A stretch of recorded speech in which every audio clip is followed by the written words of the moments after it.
Hey guys, Oversight. So again, bringing out a new video. Kind of a little different than what I normally do. It is a firearm video though, but I've never really bought a project rifle. I was browsing around on armslist recently, and I found some guy selling a nylon rifle, and I've really never heard of this rifle before, but it's made by Remington, and it was like a rifle made in the '60s, and he was advertising it as a nylon 66 that was damaged in a fire. So, I shot him a message. He's like, I'm selling it for parts, whatever. And I just sent him a message. I'm like, does it have all the parts still in it? And he's like, yeah. And I'm like, well, you know what? I'll just offer you 20 bucks for the whole thing. And he's like, all right, fine. Come out and come get it. So I went out and I got a nylon it's 66 for 20 bucks, and when I brought it home, I started looking at it, and I noticed that it was a Nylon Hawk 10c, I believe. What do they call this thing? A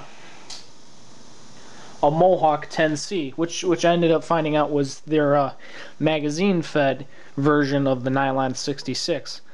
So anyway, long story short, I got something a little bit better, in my opinion, than the 66, because at least this one will be magazine fed, versus the 66 have a tube in the stock that you have to feed in.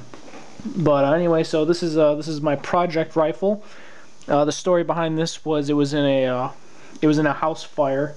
This was not originally his rifle. This was a friend of his husband's rifle that was given to him by his father, if that makes any sense. But it's in some pretty bad shape.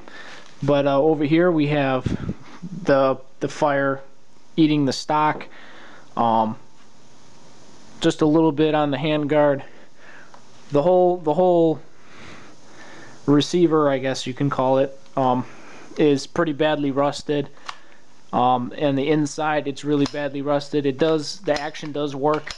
I can't test because it doesn't have a trigger, but I'll get a trigger for it. You can see that the barrel is really badly rusted all the way up, and the left side compared to the right side's pretty okay. The left side, apparently this was in like a cloth bag or something, because there's like cloth just burnt onto the plastic stock, so I'm gonna have to remove that. But it's definitely gonna be an interesting project rifle, and I figured I'd try and bring it back to life versus have it parted out and never seen a good home. So I'm gonna try and bring this guy back to life, and I'll put up a series of videos about how I'm bringing this thing back to life and what I'm doing to it. But I can definitely tell you the first thing I'm gonna be doing is I'm gonna be taking this whole thing apart, and probably ended up going to use my electrolysis tank and soak almost all these parts in my electrolysis tank to get rid of the rust. And then I'll probably work on the stock. I'm actually going to keep this thing almost entirely stock. I'm going to have to obviously buy a new trigger, but I'm going to keep both the stock and the front hand grip plastics. I'm just going to probably scrape off as much as that as I can, and then I'll sand it flat.